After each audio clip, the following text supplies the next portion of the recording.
बंदी छोड़ सतगुरुदेव रामपाल जी गुरु महाराज की जय। सत साहेब पवन भगत जी मैं दिवाकर दास पश्चिम बंगाल के सिलीगुड़ी से बोल रहा हूँ। भगत जी, मेरे मन में एक शंका है। शंका ये है कि परम पूज्य सतगुरुदेव रामपाल जी गुरु महाराज जी से दीक्षा लेने के बाद हम लोग क्या शादी करके स्त्री भोग कर सकते हैं? क्योंकि गुरुजी ने सत्संग में बोल रखा था है कि काल भगवान ने सतलोक में यही गलती किया था जिसके कारण उसको श्राप लगा है और सतलोक से निकल दिया था परमात्मा ने। कृपया इसके ऊपर एक वीडियो बनाइए। सत साहेब। बंदी छोड़ सतगुरु रामपाल जी महाराज जी की जय हो। परमपिता परमेश्वर के सभी प्यारी आत्माओं को मुझ पवन दास का सत्साई भगत जी। बड़े भैया, आपकी इस शंका का समाधान करने के लिए अब लगता है पवन दास की कोई विशेष जरूरत नहीं है, क्योंकि पवन दास की जो सेवा थी संगत में शंका समाधान कार्यक्रम के माध्यम से या फेसबुक पे जो हम लाइव आते हैं उसके माध्यम से पवन दास की जो सेवा परमपिता परमेश्वर सतगुरु रामपाल जी महाराज जी ने लगाई थी वो ये थी कि भाई अपने सतगुरुदेव को ही परमात्मा मान के चलो, अपने पूज्य गुरुदेव को ही कबीर परमेश्वर मानो, क्योंकि सतगुरु हो या गुरु हो या तत्वदर्शी संत हो उसकी भूमिका केवल परमपिता परमेश्वर कबीर साहिब ही निभाते हैं। अन्य कोई भी व्यक्ति इस पृथ्वी लोक में कबीर के भक्ति मार्ग में गुरु, सतगुरु और तत्वदर्शी संत की भूमिका नहीं निभा सकता है।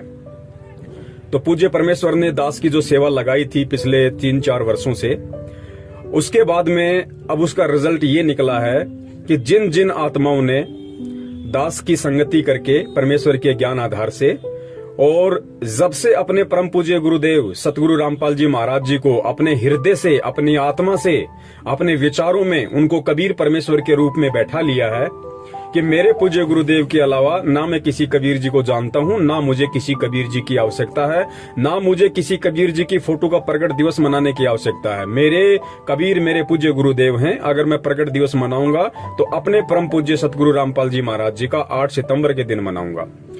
तो जिन जिन भगत आत्माओं ने, चाहे वो बहन हो, चाहे भाई हो, चाहे माता हो, चाहे बुजुर्ग हो, जिन जिन पुण्य आत्माओं ने अपने दिलो दिमाग से, अपने हृदय से, अपनी आत्मा से इस ज्ञान को आधार बना के अपने पूज्य गुरुदेव को ही परमेश्वर मान लिया है, परमेश्वर ने उनका ज्ञान योग खोल दिया है।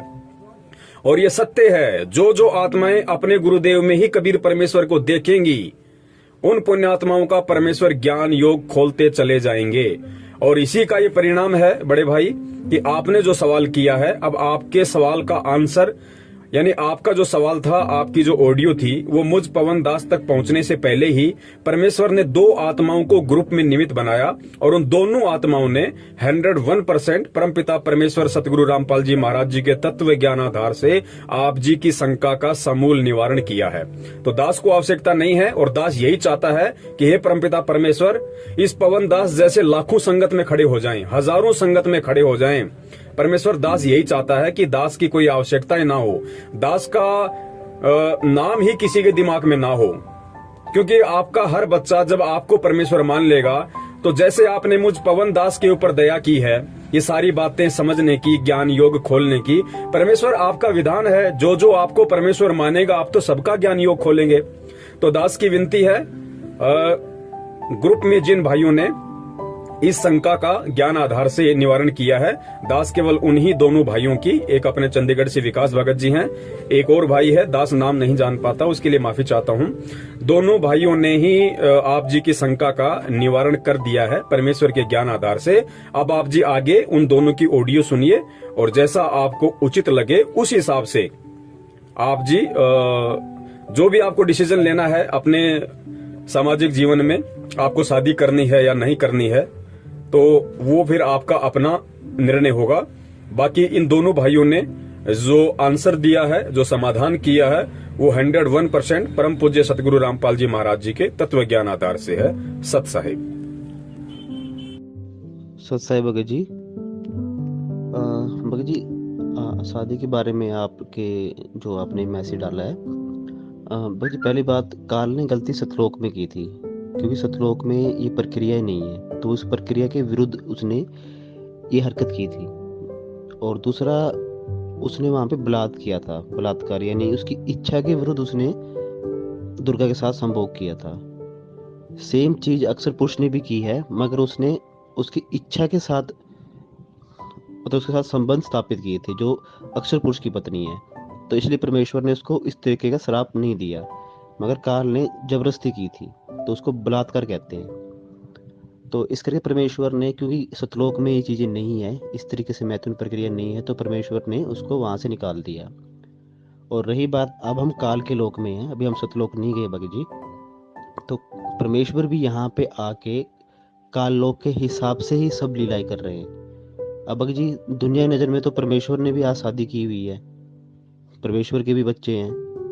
तो भगत जी, तो आपके ऊपर निर्भर करता है। अगर आप मतलब कि शादी नहीं करना चाहते हैं तो ठीक है, अच्छी बात है, आप नहीं करना चाहते, आप अपनी मोह ममता आगे नहीं बढ़ाना चाहते, तो एक पहलू से ये बात भी सही है। अगर आपने परमेश्वर की ही भक्ति पे ही आरूढ़ रहना है जीवन भर, अच्छी बात है, पर आप इस चीज पे दृढ़ जरूर रहिएगा। और रही दूसरी बात भगत जी, अगर आप शादी करते हैं तो उसमें कोई बुराई नहीं है भगत जी। अब आपके किसी से संस्कार जुड़े हैं, ठीक है, वो संस्कार भी तो भगत जी आपके पूरे ही होंगे। परमेश्वर ने कहा कि हमारे जो कर्म संस्कार है, अब हम माँ बाप, यार दोस्त, पति पत्नी क्यों बनते हैं? हमारे पिछले जन्मों के संस्कार की वजह से। किसी के रिश्ते अच्छे चलते हैं, खराब होते हैं, हमारे अच्छे बुरे आपस में संस्कार होने की वजह से। मगर परमेश्वर के शरण में आने से ये होता है कि वो चीजें हल्की हो जाती है। अगर वो पहाड़ जैसी संकट है तो वो कंकर जैसा बन जाता है। तो अगर आपके किसी के संस्कार संस्कार जुड़े ही होंगे भगत जी, तो भगत जी वो होगा, परमेश्वर उसको हल्के में जरूर कर देंगे। और ये तो भगत जी ऐसा टाइम है कि जिस समय, इस टाइम के तो परमेश्वर ने मिनी सतलोक में अपनी आत्माएं बीज रूप में रखी हुई हैं। तो भगत जी वो आत्माएं भी तो जन्म लेके आएंगी। दास परमेश्वर पे शंका नहीं कर रहा, मालिक चाहे तो उनको बिना मैथुन प्रक्रिया के भी पैदा कर दे, शब्द से भी। मगर दास अभी काल लोक में है, तो परमेश्वर किसी का विधान नहीं तोड़ते।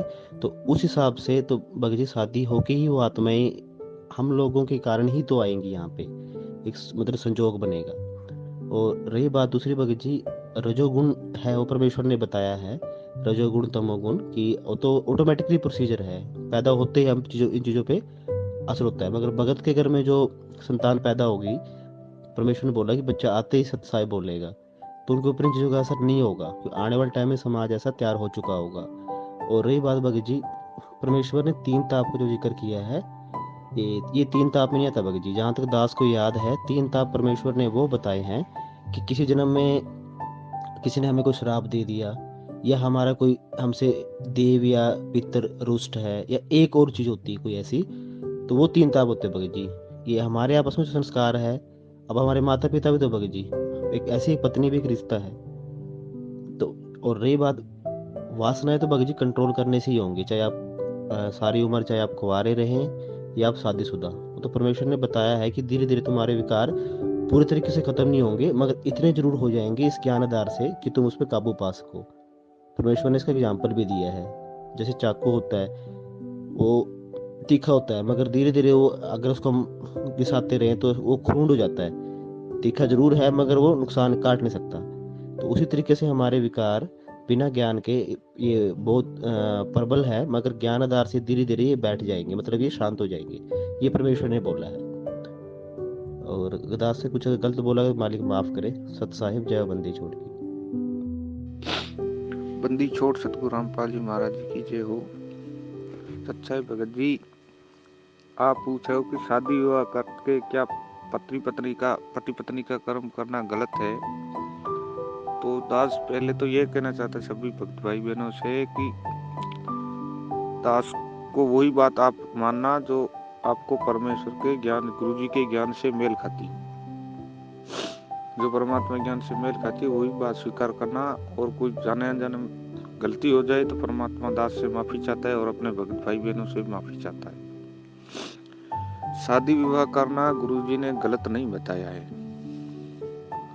वैसे तो गुरुजी ने संध्या आरती के, जो शाम की हम आरती करते हैं, उनके भक्ति बोध सरलार्थ में ये लिखा हुआ कि जति 2 प्रकार के होते हैं। एक तो वो जति होता है जो आजीवन बिना विवाह किए रहता है, विवाह नहीं करवाता, जो सौपन में भी दूसरी स्त्री को नहीं देखता। एक दूसरा जति वो का है जो विवाह करके केवल अपनी पत्नी तक ही सीमित रहे, दूसरी अन्य बहन बेटी के मन में सौपन में भी दोष ना लाए, वो एक जति होता है। जो अपनी पत्नी तक सीमित रहता है, एक दूसरा जति वो होता है। यदि शादी विवाह यदि गलत होता तो गुरुजी गरीबदास परमात्मा स्वयं कबीर साहिब जी, वो संत रामपाल जी हैं वैसे तो, यदि शादी विवाह करना गलत होता, यदि संतान उत्पत्ति करना गलत होता तो परमात्मा गरीबदास जी रूप में आकर शादी नहीं करते, क्योंकि उन्हें परमात्मा तो पहले मिले थे 10 वर्ष की आयु में, शादी बाद में की, बच्चे भी किए पैदा, वो तो एक लीला की। यदि शादी विवाह गलत होता तो गुरुजी परमात्मा ये लीला नहीं कहते, और आज भी संत रामपाल जी के रूप में आकर ये लीला की है, क्योंकि पाखंडियों के द्वारा ये मतलब एक भ्रष्टाचार, एक अंधविश्वास फैला हुआ था कि जो भगत होगा वो शादी विवाह नहीं करेगा, ये उन्होंने अपनी मनमानी चला रखी थी। इसी चौंध को तोड़ने के लिए गुरुजी हमें एक आम मनुष्य की तरह जीवन जी के भी दिखाते हैं। तो भगत जी दास को तो यही मालूम है कि यदि शादी विवाह गलत होता तो परमात्मा शादी ना करते गरीबदास जी रूप में आकर और संत रामपाल जी के रूप में आकर, ना वो बच्चा पैदा करते यदि ऐसा गलत होता तो। लेकिन हाँ, भगत भाई बहनों को ये ध्यान अवश्य रखना चाहिए, चाहे भगत हो चाहे बहन हो, कोई भाई हो चाहे बहन हो, भगत भाई, ये ध्यान अवश्य रखना चाहिए कि शादी केवल संबंध, शारीरिक संबंध के लिए नहीं की जाती। परमात्मा ने बताया कि ये रिश्ते हमारे 7 जन्मों के होते हैं, इसे प्रेम पूर्वक निभाना चाहिए। हमें केवल वो लालसा नहीं रखनी चाहिए कि हम बस वो भोग का आनंद लें, नहीं, ऐसा नहीं होना चाहिए। परमात्मा ने सत्संगों में भी कहा है कि शादी विवाह करना गलत नहीं है, ये हम भक्ति करते हैं, ये मंत्र जाप करते हैं, मर्यादा में रहकर यदि हम अपना कर्म, इंद्रिय कर्म करेंगे तो वो हमें नहीं लगेगा।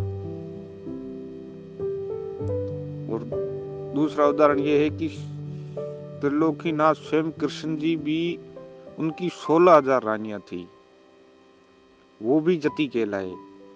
जति ज्यादा तो नहीं बताएगा दास थोड़ा सा बता देता है कि जब श्री कृष्ण जी की राज्य में दुर्वासा ऋषि आए थे, यमुना नदी के पार थे, दूसरे तट पर थे। कृष्ण जी का राज्य इस तरफ था और दुर्वासा ऋषि जी दूसरी तरफ थे।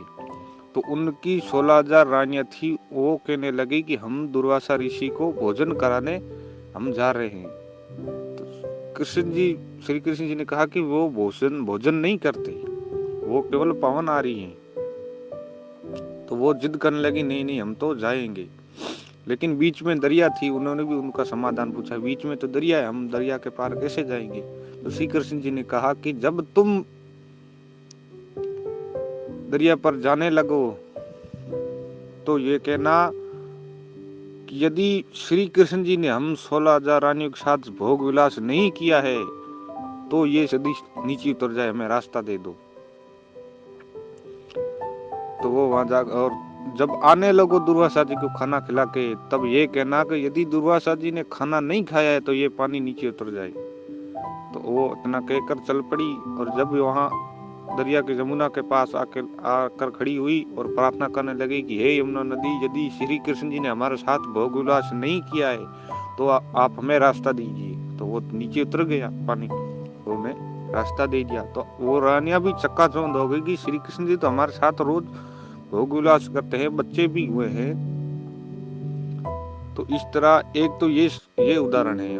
और दूसरा उदाहरण, जब दुर्वासा ऋषि को खाना खिलाने गए तो वहां के सेवादारों ने कहा कि दुर्वासा जी महाराज जी खाना नहीं खाते, वो केवल पवनारी हैं, वो एक तिनका मुंह में ले लेते हैं, बस उसी से अपना सारा जीवन पवनारी रहते हैं। लेकिन ज्यादा आग्रह करने पर दुर्वासा जी ने कहा कि लाओ खाना खा लेता हूँ। दुर्वासा जी ने खाना खा लिया, रानियां बर्तन लेकर के वापस आने लगी। तो उन्हें वो कृष्ण जी की बात याद आई। तो उन्होंने कहा कि हे यमुना नदी, यदि दुर्वासा ऋषि जी ने खाना नहीं खाया है तो हमें रास्ता दीजिए।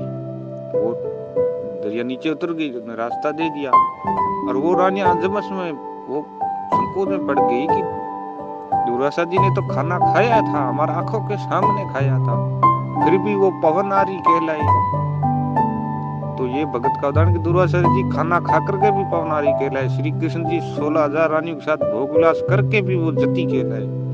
तो दास यही कहना चाहता है कि शादी विवाह करके यदि हम पत्नी पत्नी का कर्म करते हैं तो वो उनमें पाप तो होता है, लेकिन परमात्मा ने हमें सतभक्ति दे रखी है।